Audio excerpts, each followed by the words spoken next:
નમસ્કાર મિત્રો, સ્વાગત છે તમારું અમારી YouTube channel Gujarat jobs and ન્યૂઝમાં। મિત્રો, કડીનું એક એવું ગામ જ્યાં મંદિર, સરકારી શાળા, આંગણવાડી બધી જ વસ્તુ સાથે બિલ્ડરને વેચાણ કરી દીધું। કડી સબ રજિસ્ટ્રાર કચેરીએ ખરાઈ કર્યા વિના દસ્તાવેજ પણ કરી આપ્યો। 1978થી ચાલતી શાળા 500ની વસ્તી સાથેના ગામનો દસ્તાવેજ અમદાવાદના એક બિલ્ડરે કરી લીધો। વિગતવાર માહિતી જોઈએ તો જમીન મકાન તો વેચાય, પણ રાજ્યમાં આખું ગામ વેચાઈ જવાનો કિસ્સો બહાર આવ્યો છે। સરકારી તંત્રની આંખ નીચે કેવા ખેલ ખેલાય છે તેનો જીવતો જાગતો અને ચોંકાવનારો કિસ્સો કડી તાલુકામાં પ્રકાશમાં આવ્યો છે। કડીના વડાવી ગામના રેવન્યુ સર્વે નંબર 333 પર વસેલા તરસનિયાપરા નામના આખા ગામનો દસ્તાવેજ એક ખાનગી બિલ્ડર દ્વારા પોતાના નામે કરાવી લેતા સમગ્ર પંથકમાં ચકચાર મચી જવા પામી છે। નવાઈની વાત એ છે કે આ દસ્તાવેજમાં વર્ષો જૂની સરકારી પ્રાથમિક શાળા, આંગણવાડી અને ગામનો ટ્યુબવેલ પણ વેચાઈ ગયો છે। કડી તાલુકાનું વડાવી ગામના રેવન્યુ સર્વે નંબર 333 પર તરસનિયાપરા વસેલું છે। આ પરામાં ઠાકોર અને રબારી સમાજના આશરે 500 લોકો જેટલા વસવાટ કરે છે।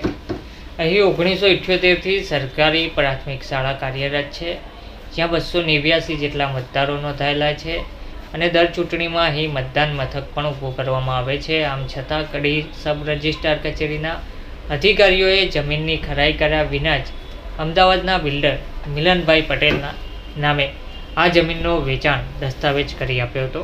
આચાર્યની સતર્કતાથી પાંડો ફૂટ્યો છે। આ ગંભીર કૌભાંડનો પર્દાફાશ ત્યારે થયો જ્યારે ગત 10 ડિસેમ્બર 2025ના રોજ થયેલા આ દસ્તાવેજની જાણ તાલુકા પ્રાથમિક શિક્ષણ અધિકારીને થઈ। તેમણે તરસનિયા શાળાના આચાર્ય સંજયભાઈ ઠાકોરને આ અંગે તપાસ કરવા સૂચના આપી। આચાર્યએ જ્યારે તપાસ કરી ત્યારે તેઓ પણ સ્તબ્ધ રહી ગયા કે જે જમીન પર શાળા અને આખું ગામ ઊભું છે તે કાગળ પર કોઈ ખાનગી વ્યક્તિની માલિકી થઈ ગઈ છે। માહિતી મુજબ સર્વે નંબર 333 વાળી આ જમીનમાં 1976માં ગણોત્તારાની નોંધ બિનઅમલી કરાઈ હતી, જેના કારણે મૂળ માલિકોના નામ ચાલુ રહ્યા હતા।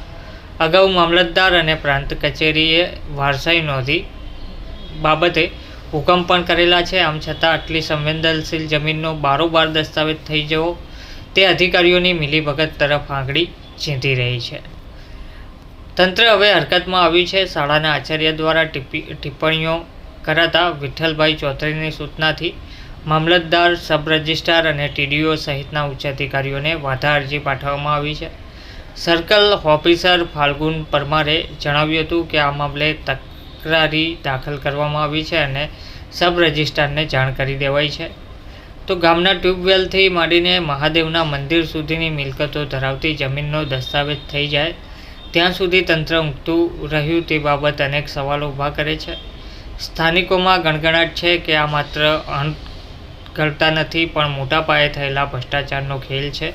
હવે જોવાનું એ રહે છે કે આ દસ્તાવેજ રદ થાય છે કે પછી કાગળ પર વસેલું આ ગામ બિલ્ડરના કબજામાં જ રહેશે। તો મિત્રો, કડીનું જે આખું ગામ છે, જેમાં મંદિરો આવેલા છે, સરકારી શાળાઓ છે, આંગણવાડીઓ છે, તે તમામ સાથે આખું ગામ બિલ્ડરને વેચી દેવામાં આવ્યું છે। 1978થી ચાલતી શાળા 500ની વસ્તી સાથેના ગામનો દસ્તાવેજ અમદાવાદના બિલ્ડરે કરી લીધો છે। કડી સબ રજિસ્ટ્રાર કચેરીએ ખરાઈ કર્યા વિના દસ્તાવેજ પણ કરી આપવામાં આવ્યો છે। હવે અધિકારીઓની મિલીભગતની આશંકા જોવા મળી રહી છે। આ મામલે તંત્ર હવે હરકતમાં આવ્યું છે। હવે જોવાનું એ રહેશે કે કાગળ પર વસેલું આ ગામ બિલ્ડરના કબજામાં રહેશે કે પછી દસ્તાવેજ રદ કરવામાં આવે છે। પરંતુ પ્રશ્ન એ છે કે સાહેબ, આખું ગામ વેચાઈ ગયું ને કોઈને ખબર પણ ના પડી। ધન્યવાદ।